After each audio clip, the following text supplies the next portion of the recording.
السلام عليكم ورحمة الله وبركاته. في البداية عايز تصلي على النبي عشان دي الحاجة الوحيدة اللي بكسبها انا وانت. طيب، عمرك جه في بالك انك تقدر تعمل تطبيق للموبايل من غير ما تكتب سطر برمجة واحد او تتعلم سطر برمجة واحد؟ النهاردة انا جايب لك طريقة هنستخدم فيها ذكاء اصطناعي يقدر يبني لنا تطبيق كامل او يبني لنا يعني صفحة ويب كاملة من غير ما تكتب انت سطر برمجة واحد، وهو يقدر يعمل لك التطبيق كامل من خلال شرح بسيط. يعني انت مثلا ممكن تقول له اعمل لي تطبيق لتنبيه المسلمين في اوقات الصلاة، مثلا لاوقات الصلاة، بس انت بس هتقول له الجملة دي بس وهو هيعمل لك التطبيق ده كامل. والافضل من كده ان ممكن انت تعدل عليه، يعني بعد ما يخلص لك التطبيق تقول له اعمل لي، طب انا عاوز اغير الحتة كذا، انا عاوز اغير اللون. فالنهارده انا جايب لك الطريقة دي، تعال نشوف هنعملها ازاي مع بعض. اول حاجة هندخل على المتصفح بتاعنا وهنكتب بولت بالبساطة كده، ببساطة خالص هتكتب بولت بالانجليزي. تمام، على فكرة انت هتشرح للذكاء الاصطناعي النهاردة هتشرح له بالعربي. تمام، هتكتب بولت BOLT وبعدين المسافة كده وبعدين AI وبعدين هنضغط على انتر. هتكتب بولت AI وبعدين هتضغط على انتر، وبالظبط هو ظهر معايا تاني نتيجة. ممكن هو يظهر معاك اول نتيجة. احنا ده الويب سايت بتاعنا اللي احنا هنحتاجه، اللي هو بولت AI بيلدر ويب سايت اب، هو ده اللي احنا هنحتاجه اللي احنا هنستخدمه. هنضغط عليه. تمام، هيظهر معانا بالواجهة دي. البساطة مفيش بساطة اكتر من كده. انت هنا هتقول له انت عايز تعمل تطبيق ايه وبعدين تضغط على بيلت وبعدين تنتظر النتيجة بتاعتك. في اسهل من كده؟ مفيش اسهل من كده. طيب، في الاول عشان يشتغل معاك لازم تعمل تسجيل دخول. هتعمل تسجيل دخول ازاي؟ هتيجي من على CNN من هنا، هتضغط على CNN في دقيقة واحدة هتعمل تسجيل دخول. هتضغط على CNN من هنا وبعدين هتضغط على CNN ويز جوجل من هنا. تمام، هيفتح لك الحسابات، حساب جوجل بتاعك. هتختار حساب الجوجل بتاعك اللي انت عاوز تعمل من عليه تسجيل دخول، هتختاره وبعدين تضغط على متابعة.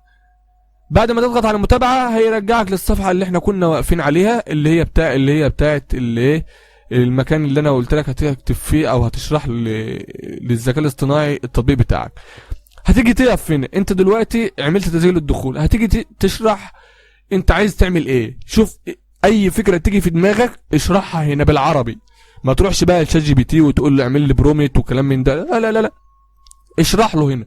شوف انت عايز تعمل ايه. مثلا انا هقول لك، مثلا احنا كنا بنقول ايه، قول له مثلا، انا هقول له مثلا عايز اعمل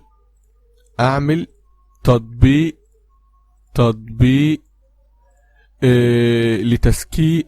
لتذكير المسلمين لتذكير المسلمين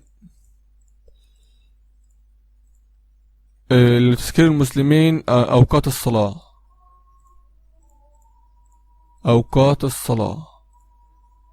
طب بذمتك يعني انا اصلا مش فاهم، يعني انا مش فاهم اللي انا كتبته ده.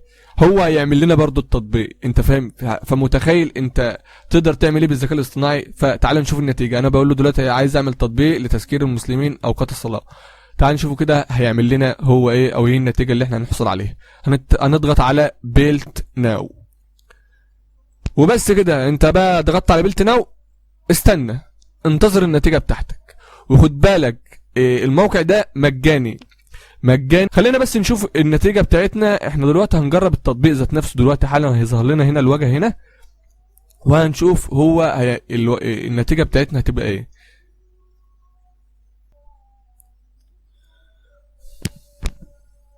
طيب، هو دلوقتي بيقول لي بلان كومبليت، تم انشاء تطبيق اوقات الصلاة بنجاح.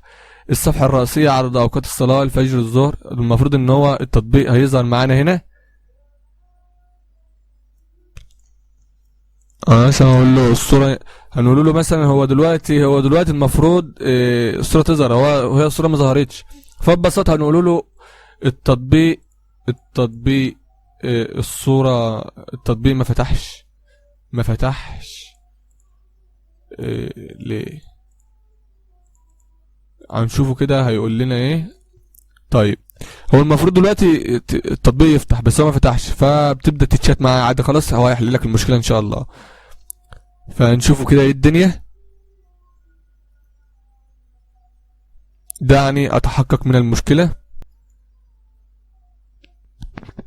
زي ما حضرتك شايف هو على فكرة إيه، هو على يعني احنا عملنا قلنا له اكتب لنا تطبيق، شرحنا له هنا، وبعدين هو عمل لنا التطبيق. كان في مشكلة ما كانش البتاع بتظهر، فقلنا له التطبيق ما بيفتحش. حتى انا كاتب التطبيق ما بيفتحش ليه، كاتب الجملة غلط. تمام. وهو عمل لي المشكلة وصلح لنا المشكلة. على فكرة هو لسه بيشتغل هنا، يعني هو لسه كمان بيشتغل. تمام. لو تلاحظ هنا ان التطبيق يعتبر اشتغل لحظات، عشان هو لسه زي ما قلت لك ان هو لسه بيشتغل. ها طيب هو دلوقتي التطبيق فتح معانا زي ما حضرتك شايف كده. تمام. بص عندك خد بالك احنا لو تلاحظ هنا ان الساعة عندي هنا 5:38، وهو هنا متوقع ان المغرب هيجدا. يعني انت فاهم، يعني انت متخيل ان هو اشتغل اصلا، يعتبر هو دلوقتي شغال. طيب هنا مثلا تعال نشوف هنا التنقلات دي شغاله ولا لا. ايوه شغاله. عندك هنا القرآن الكريم، انت هنا بتتنقل من تحت من هنا، مش عارف هو باين عندك ولا لا. شايف الماوس فين؟ انا بضغط هنا مثلا، عندك هنا مثلا العلامات المفضله، عندك الفاتحه. الله الله الله الله, الله. قريبا القراءة الكاملة للقرآن مع التفسير والتلاوة. ده انت تقدر دلوقتي تتكلم معاه تاني وتقول له عدل لنا حاجة، عاوز تعدل الالوان، عايز تعدل اي حاجة، بتتكلم بس معاه هنا.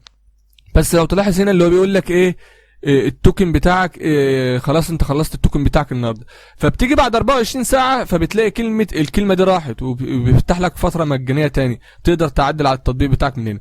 طب بعد ما بتخلص التطبيق، وبعد ما بتخلص يعني انت ما بتوصل مثلا لدرجة الكمال، او تقدر توصل للدرجة اللي انت خلاص انت كده عايز، انت كده ما انتش عايز غير كده بالظبط. هنا برضو الاعدادات، هنا القاهرة مصر، مثلا عاوز مثلا تنبيه قبل الإذان، مثلا تلقي إشعار قبل وقت الصلاة ب10 دقائق، انت عاوز تعدلها عدلها، صوت الأذان. يعني بص حتى الإعدادات كل حاجة، أنا حاسس إن التطبيق كامل. يعني أنت فاهمني، عاوز تضيف حاجة أنت بتضيف.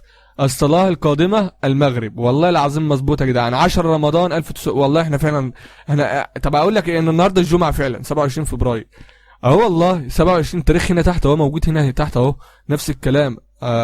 يعني هو دلوقتي التطبيق يعتبر شغال معاك. هتشغله ازاي؟ بتيجي كده عند من هنا، بتيجي هنا في تضغط ضغطه، وبتضغط الاكسبورت، وبتضغط داونلود.